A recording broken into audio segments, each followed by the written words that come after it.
जय श्री कृष्ण, जय राधे राधे। माघ मास महत्तम का 20वां अध्याय। उन गंधर्व कन्याओं की व्यथा की आगे कथा सुनाते हुए महर्षि वशिष्ठ जी ने कहा कि हे राजन, अपने अपने बिस्तरों पर धर्म अर्ध आदि चेतन, आदि जाग रही हैं, आंखें खोल रही हैं और आदि बेहोश हैं। अर्ध चैतन्य और उदास गंधर्व कन्याओं को देख करके उनकी माताओं व्याकुल होकर के उनके समीप गई। अपनी पुत्रियों की ऐसी दशा देख करके गंधर्व पत्नियों ने उन्हें गुलाब जल से छींटे देकर चैतन्य करने का प्रयास किया। अपनी पुत्रियों को मूर्छा से मुक्त करने के पश्चात गंधर्व पत्नियों ने गंभीर हो करके उनसे पूछा, तुम्हारी दशा ये कैसे हुई है तथा आज तुम सबने गौरी पूजन में इतना विलंब क्यों किया है।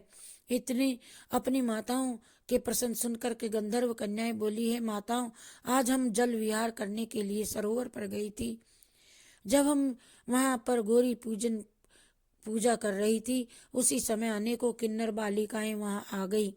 हमें सरोवर पर सामूहिक नृत्य और गायन में मगन हो जाने के कारण समय का कोई ध्यान नहीं रहा। इसी कारण हमारे लौटने में विलंब हो गया। आज हमसे बात मत करो। आज हमने नृत्य, गायन तथा संगीत में सामान्य से अधिक परिश्रम किया है, मेहनत की है। यही कारण है कि हम थकी हुई होने के कारण कंपायमान होकर बिस्तरों पर गिरी पड़ी हैं और मूर्छित हो गई हैं। आगे असत्य बोला उन्होंने माताओं को। आगे असत्य बोलते हुए उन गंधर्व कन्याओं ने कहा, हे माताओं, अत्यंत थकी हुई होने के कारण इस समय हमें ज्वर सा हो रहा है तथा वार्तालाप करने में भी हमें कष्ट हो रहा है। कृपा करके हमें सोने दो।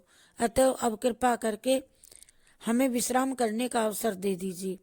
इस प्रकार वह रात्रि गंधर्व कन्याओं ने अनिद्रा तथा व्याकुलता में व्यतीत की, जागते जागते, और नींद भी नहीं आई। है राजन, प्रातःकाल जब भगवान भास्कर ने पूर्व दिशा में लालिमा बिखेर करके अपनी मुखाकृति प्रकट की, तो उन गंधर्व कन्याओं ने वस्त्रानुभूषण और परिधान परिवर्तित कर अपनी माताओं से गौरी पूजन का बहाना बना करके वे प्रातःकाल फिर प्रस्थान किया, वन में चली गई। हे राजन, सरोवर के तट पर पहुंच करके उन पांचों कन्या गंधर्व कुमारियों ने कल की तरह धूप, दीप, चंदन तथा पुष्पों से भगवती पार्वती की पूजा की। नृत्य और गायन करती हुई वे बैठ गई। उसी समय संयोगवश ऋषि कुमार आग्नेय जी भी सरोवर के तट पर आ पहुंचे। आग्नेय को वहां आया देख करके गंधर्व कुमारियां हर्ष विभोर होकर प्रफुल्लित हो उठी। उनके नेत्र हर्षोन्मत्त हो उठे। उन पांचों ने ऋषि कुमार को चारों ओर से घेर लिया और उपालंब देते हुए कहा, कल तुम यहाँ से अदृश्य हो गए थे, किंतु तुम्हारा आज निकल पाना असंभव है। आज हमने तुम्हें चारों ओर से घेर लिया है। हमारा प्रण है कि आज हम तुम्हारा पति रूप में वर्ण करेंगी अथवा मृत्यु को ग्रहण कर लेंगी, मर जाएंगी। इस प्रकार अपने हाव भाव को वचनों में वे पांचों ही गंधर्व कुमारियां ऋषि कुमार आग्नेय को अपने बस में करने की चेष्टा करती रही। उन गंधर्व कुमारियों से घिरा हुआ ऋषि पुत्र आग्नेय गंभीर स्वर में बोला, हे गंधर्व कुमारियों, तुम अपनी रुचि तथा ज्ञान के अनुसार उत्तम, शुभ, अनुकूल तथा रुचिकर वचन कह रही हो, किंतु मुझे क्षमा करो। मैं ब्रह्मचर्य आश्रम में रह करके गुरुकुल में वेदों का अध्ययन कर रहा हूँ। मैं गंधर्व कुमारियों इस तरह विवाह करना मेरा धर्म नहीं है। ऋषि कुमार के नीति और धर्म से परिपूर्ण वचनों पर ध्यान न दे करके काम से पीड़ित गंधर्व कुमारियों ने पुनः कहा, हे विप्रवर, विद्वानों का कथन है कि धर्म से अर्थ से और अर्थ से काम से तथा काम से धर्म रूपी फल की प्राप्ति होती है। धर्म की अधिकता के कारण ही इस समय काम तुम्हारे सम्मुख उपस्थित है। अतएव इस समय इस काम का विविध भोगों सहित उपभोग भोगो, तुम्हारा धर्म है। ऐसा करके तुम्हें ये पृथ्वी स्वर्ग समान और अपना जीवन सार्थक प्रतीत होगा। गंधर्व कुमारियों के ऐसे वचन सुन करके आग्नेय ने कहा, हे कुमारियों, आपका कथन किसी अंश तक तो सत्य है, किंतु मैं तो अपने ब्रह्मचर्य व्रत को पूर्ण करने के पश्चात ही गुरु जी की आज्ञा प्राप्त करके ही विवाह करूंगा। अभी मैं किसी के भी साथ विवाह नहीं कर सकता हूँ। अपने रूप, यौवन और वैभव को के मद में चूर तुम गंधर्व कुमारियों मान जाओ।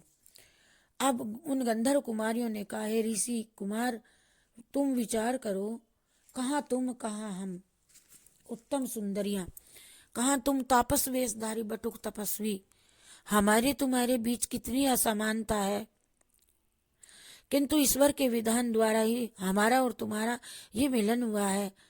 अब तुम संकोच त्याग करके हमारा पाणी ग्रहण कर हमें अनुग्रहित करो, तुम्हारे वियोग में हम जीवित न रह सकेंगे। गंधर्व कन्याओं को समझाने की चेष्टा करते हुए ऋषि कुमार आग्नेय ने कहा कि ये सुंदरियों धर्म, अर्थ, काम और मोक्ष, इनको शास्त्रोक्त रूप से जीवन में अपनाने वाले ही सदगति को प्राप्त करते हैं। अतएव मैं इस समय विवाह के लिए प्रस्तुत नहीं हूँ। मैंने ब्रह्मचर्य व्रत धारण कर रखा है। इस समय आप सब यहाँ से चली जाइए। जब मैं विद्या अध्ययन समाप्त करके ब्रह्मचर्य व्रत पूर्ण करके गृहस्थाश्रम में प्रवेश करूंगा, उस समय यदि मेरे माता पिता तथा आपके माता पिता परस्पर सहमत हुए तो मैं आपका पाणी ग्रहण करूंगा, अन्यथा नहीं। आग्नेय पर अपना जादू असफल होते देख करके वे परस्पर विस्मित रह गई। अक्षण भर बाद ही वे प्रमोदिनी ने आग्नेय के चरण पकड़ लिए। सुस्वरा ने तथा सुशीला ने उनकी दोनों भुजा पकड़ ली और सुतरा तथा चंद्रिका ने उसे अपने आलिंगन में आबद्ध कर लिया। वे कहती हैं, अब हम बिना पाणी ग्रहण तुम्हें यहाँ से कदापि जाने नहीं देंगी। हे राजन, गंधर्व कन्याओं के स्पर्श तथा प्रेम शक्ति वचनों का भी ऋषि कुमार पर कोई प्रभाव नहीं पड़ा। उनके वचन मन में कोई विकार की उत्पन्न नहीं हुआ, कोई भी विकार।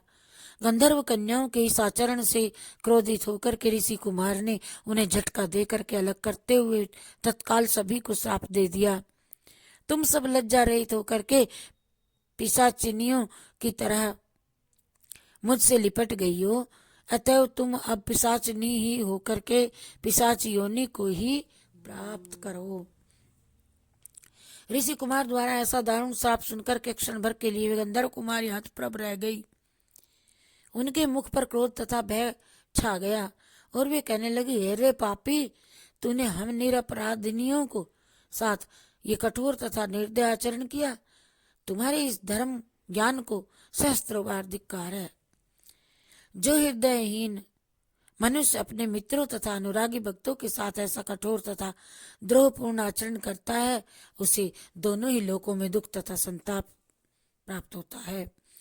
तूने व्यर्थ ही हम निरपराधियों को श्राप दे दिया है, अतः अब हमारे श्राप से भी तू भी पिशाच हो जा। परस्पर श्राप देने के कारण वह गंधर्व कुमारियां तथा अग्नि कुमार तत्काल पिशाचनी हो गए। तब वे क्षुधा तथा त्रसा से पीड़ित होकर के बुरी तरह रोने लगे, चिल्लाने लगे, बिलखने लगे, किंतु उस निर्जन वन में उनकी करुण पुकार कोई सुनने वाला न था। कहाँ खोजते हुए उनके माता पिता आ गए, वहीं पर ढूंढते माता पिता आ गए, परंतु पिशाच रूप में वे अपने पुत्रियों को पहचान न सके। उन्हें इस प्रकार पिशाच योनि भोगते भोगते बहुत समय बीत गया। संयोग बस एक दिन पोष का महीना आया।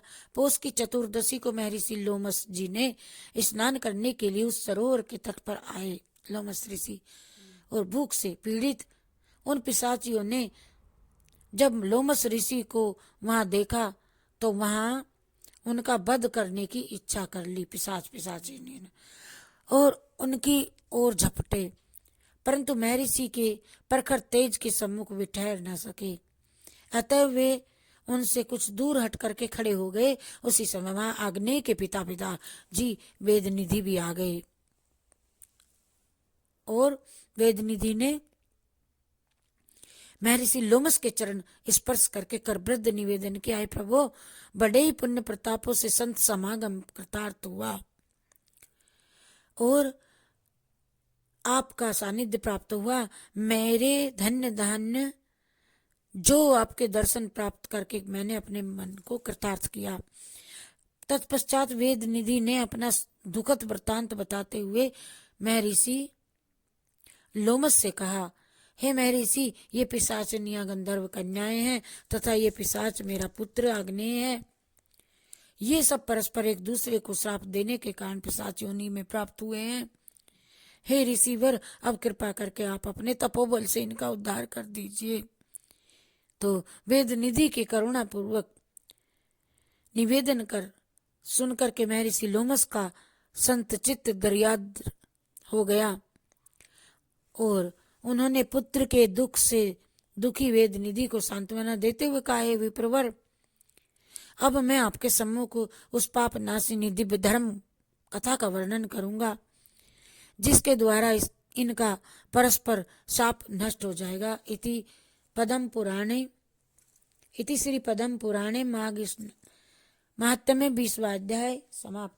हरि शरणम हरि शरणम हरि शरणम हरि शरणम हरि शरणम हरि शरणम हरि शरणम हरि शरणम। बोलो माघ महात्म प्रयागराज भगवान की जय।